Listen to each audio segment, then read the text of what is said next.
Operation भूमाफिया में break से पहले हमने आपको दिखाया कि किस तरीके से तमाम बिल्डर्स ने सरकार द्वारा बनाए गए मानकों का पालन नहीं किया, किस तरीके से ईडब्ल्यूएस फ्लैट्स नहीं बनाए गए और किस तरीके से सरकारी जमीनों पर कब्जा बढ़ता चला गया।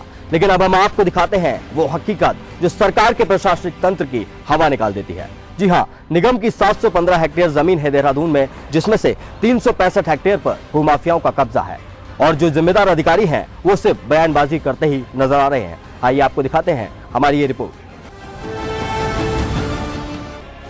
आज शहरी विकास के बड़े बड़े दावे सरकार पॉलिटिकल माइलेज लेने के लिए करती है, तो वहीं दूसरी ओर सरकार की ही नाक के नीचे भूमाफिया सरकारी जमीनों को कब्जाने में कोई कसर नहीं छोड़ रहे।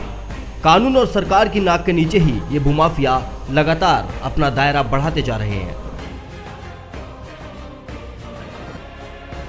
देवभूमि उत्तराखंड में इन दिनों भूमाफियाओं का कैसा बोलबाला है, इसका अंदाजा लगाने के लिए ज्यादा दूर जाने की जरूरत नहीं है। बात करते हैं राजधानी दून में नगर निगम की 715 हेक्टेयर जमीन की। निगम की कुल जमीन का राजस्व है 1000 करोड़ रुपए, लेकिन आज 365 हेक्टेयर से भी ज्यादा जमीन पर भूमाफियाओं का अवैध कब्जा हो चुका है। ये कब्जा कैसे हुआ, कब हुआ, किसने करवाया, इसका जवाब निगम के किसी भी अधिकारी के पास नहीं, मगर सबके पास एक रटा रटाया जवाब जरूर है कि जांच चल रही है। रिपोर्ट आने के बाद ही सारी बातें साफ हो पाएंगी।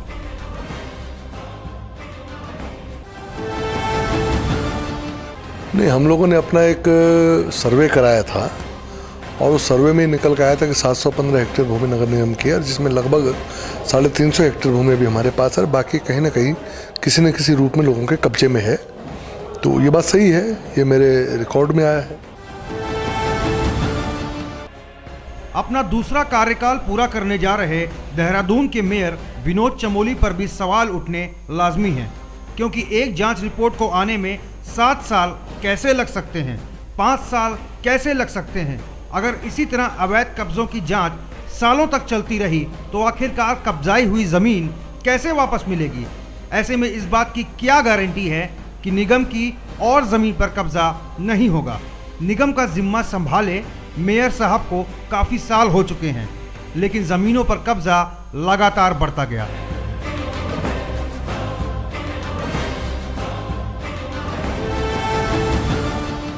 जिस प्रकार से वो लड़ाई लड़ी गई और बाद में निगम ने अपनी ज़मीन निकाली वहाँ से, और उसके बाद आज पैसिफिक हिल का जो निर्माण है वो सीलिंग में है और एमडीडी उस पर कार्रवाई कर रहा है।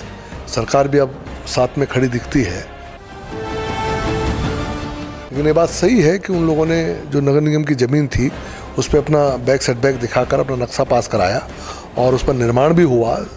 उससे पहले भी मेरे संज्ञान में जब आया था तो 450 स्क्वायर मीटर हम लोगों ने पहले ही डिमोलिश कर दिया था उनको और अपने कब्जे में ले ली थी। बाद में जब नाले की पैमाइश की गई तो पता चला कि उसमें 886 स्क्वायर मीटर लैंड हमारी और गई है। हम 986 स्क्वायर मीटर मानते थे, लेकिन 100 स्क्वायर मीटर जो जॉइंट डिमार्केशन हुआ उसमें ये आया कि एडमिनिस्ट्रेशन ने कहा कि साहब 100 ज़मीन आपकी नहीं है, तो 886 स्क्वायर मीटर हमारी निकली है। उसी पर हम लोगों ने स्टैंड लिया और मामला बहुत आगे तक बढ़ा और इसमें मीडिया की भी भूमिका रही। उन्होंने भी उस मामले को प्रमुखता से उठाया और हम 886 स्क्वायर मीटर लैंड अपने कब्जे में ले पाए। इसीलिए आज वो जो पैसिफिक हिल का जो पूरा प्रोजेक्ट है वो कैंसिलेशन में है। अभी हाल ही में देहरादून से हटाए गए मुख्य नगर अधिकारी हरक सिंह रावत ने सीधा आरोप लगाया है कि मंत्री भू माफियाओं से मिले हुए हैं।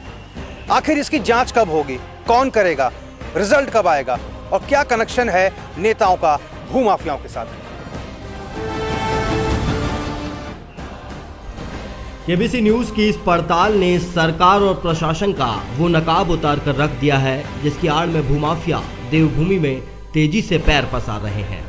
कई हाउसिंग प्रोजेक्ट्स पर जांच हुई, रिपोर्ट भी आई, सरकारी जमीनों पर कब्जे हुए और इमारतें भी खड़ी हुई। लेकिन इतने सालों में जो कुछ भी हुआ उससे ये साबित हो गया है कि देवभूमि उत्तराखंड में सरकार की नहीं बल्कि भूमाफियाओं की चलती है। ऐसे में उत्तराखंड की कांग्रेस सरकार विपक्ष के निशाने पर है और धीरे धीरे जनता भी इस सरकार से दूर होती जा रही है। अब सरकार के सामने कई चुनौतियां हैं जिनसे सरकार को पार पाना होगा। सबसे पहले तो तेजी से बढ़ते भूमाफियाओं के दायरे को पाटने की जरूरत है। ये कहा जा सकता है कि विकास के लिए निवेश जरूरी है, लेकिन ऐसे निवेश का क्या फायदा जो सरकार, प्रशासन और आम जनता के लिए मुसीबत का सबब बन जाए।